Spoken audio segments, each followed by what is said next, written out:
Welcome to another episode of China Update, where I provide you with the most up-to-date political, economic, and geostrategic analysis on the world's number 2 economy. My name is Tony. Let's jump in. Okay, happy Monday everybody. I trust you had a restful weekend, and I wish you all a productive week ahead. We continue to see moves from leadership and regulators over the weekend to shore up China's crisis-hit stock market. On Sunday, China moved to officially limit short selling after informal efforts failed to stop a worsening sell-off. Investors who buy shares on the mainland will not be allowed to lend them out for short selling within an agreed lock-up period. The China Securities Regulatory Commission says that the measures, which come into effect today, Monday, are designed to, quote, create a fairer market order. End quote. More limitations will be introduced from the 18th of March. UK-based Financial Times, writing on the development, reports that regulators are coming under increasing pressure to halt the stock market sell-off, which has been fueled by uncertainty over the country's economic growth prospects. China's Premier Li Qiang last week promised to deliver, quote, more forceful, end quote, state support for the market. We covered this at the time. Then, on Wednesday, we also saw that the central bank, China's People's Bank of China, freed commercial banks to do more lending, essentially pumping approximately $140 billion into the market by lowering the amount of money banks are required to keep in reserve. Regulators also loosened rules for how indebted property developers could pay back loans. But shares, as we saw, fell on Friday, ending a 3-day winning streak and suggesting that investors were not convinced by Beijing's stimulus measures. The CSI 300 has fallen 11% in 2023, its third consecutive year of decline. The Hang Seng Index, where many of China's biggest companies are dual-listed, fell 14% over the same period, its fourth consecutive annual fall. The Financial Times piece observed, quote, Sunday's announcement marks an escalation by the regulator, which has been using informal curbs to try to stem outflows since October. Regulators have been issuing private instructions, known as window guidance, to some investors, preventing them from being net sellers of equities on certain days. End quote. Gary Ng, a senior economist at Natixis, expressed on the news, quote, while the short-selling ban is a government signal, it is only a band-aid with limited impact. Whether China's equity market can stabilize will still depend on confidence. End quote. Meanwhile, one beneficiary of China's market woes has been Japan. Japan's stock market, overlooked by investors for decades, is making a serious comeback. The benchmark Nikkei 225 index is edging closer to the record it set on December 29, 1989, at the height of the Japanese bubble, surging about 8% this month already. The market is up over 30% over the last 12 months. A combination of factors has contributed to Japan's recent success. A weak yen has made stocks look cheap to foreign investors, and it has been a boon to exporters and multinationals based in Japan that make their profits overseas. There is also geopolitics. The longer-term prospects for Japan are looking good, while parts of the world are souring on China. Seth Fisher, the founder and chief investment officer at Oasis Management, expressed to US-based The New York Times last week, quote, one of the best things to happen to Japan is China. Japan has for 10 years been working on creating a more productive corporate environment and a better place to be an equity investor through consistently trying to improve value. People don't believe the same about China. End quote. And even Chinese investors are getting on board. Last week, some buying funds that offer exposure to Japanese stocks were going for a 20% premium in the mainland to what these stocks are worth. This was from Chinese individual investors who wanted to shift their money out of the country. China's strict capital controls limit the amount individuals and institutions in the country can invest overseas.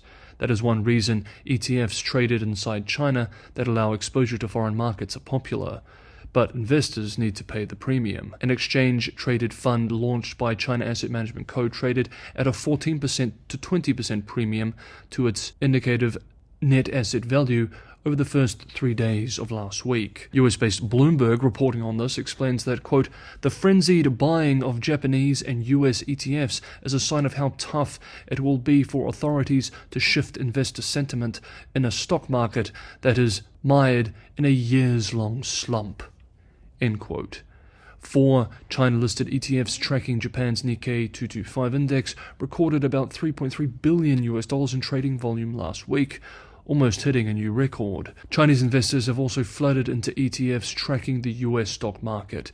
Another China ACM ETF tracking the S&P 500 closed Wednesday at an 18% premium to its net asset value. Hot money, however, is very fickle. At the moment, everyone loves Japan and hates China, but China is looking cheaper by the day, and perhaps fear will morph back into greed. For now, however, after foreign investors pulled out of China's stock market in massive numbers last year, many Chinese investors themselves are following suit. Next up, US-China relations. But just quickly, if you're enjoying today's video or getting some value from it, I have a huge favor to ask, and that is to like and subscribe. This is only 2 clicks of the mouse, but it is a huge help for me, and it's the best way, along with sharing the video, of course, to help the channel grow. And for those who want to help keep the channel financially sustainable, Patreon and Buy Me a Coffee links are in the description below. The channel relies primarily on subscribers to keep going. Thank you so much, everybody, for the ongoing support. Let's continue. Next up, we have 2 US-China related updates to cover. As we discussed in Saturday's video, National Security Advisor Jake Sullivan had a series of special talks with China's Foreign Minister Wang Yi in Bangkok, Thailand, on Friday and Saturday. We've now learned that a focus of the talks was US efforts to get China to pressure Iran to stop Houthi attacks on commercial shipping in the Red Sea. This is a topic we've been following closely in recent weeks. These attacks, of course, prompted multiple US and British airstrikes on Houthi positions in Yemen in the last few weeks. However, it appears that the talks ended with no sign that China is willing to take decisive steps to use its economic influence on Iran. A senior administration official speaking to reporters on Saturday expressed, quote, "Beijing says that they are raising this with the Iranians, but we are certainly not going to wait before we comment further on how effectively we think they're actually raising it." End quote. The official also said that North Korea was discussed, but that the talks were also not constructive. US-based Politico writes today, Monday, however, that Sullivan had better luck engaging with Wang on the ongoing civil conflict in Burma, where a military offensive by an alliance of ethnic militias launched in October has inflicted a series of defeats on government forces. Much of the fighting, which has fueled a humanitarian crisis by displacing large numbers of civilians, has occurred along Burma's border with China, which has close ties to Burma's military dictatorship. Sullivan and Wang, quote, "discussed the ongoing crisis, and we hope to have follow-up discussions at lower levels in the coming weeks and months," end quote, according to one official. Meanwhile, on Sunday, a senior US official said that the first joint meeting of the US-China Working Group on Fentanyl precursor chemicals will be held on Tuesday, tomorrow, in Beijing. The US official told reporters, quote, "This is a key part of the implementation of our bilateral cooperation on this effort,"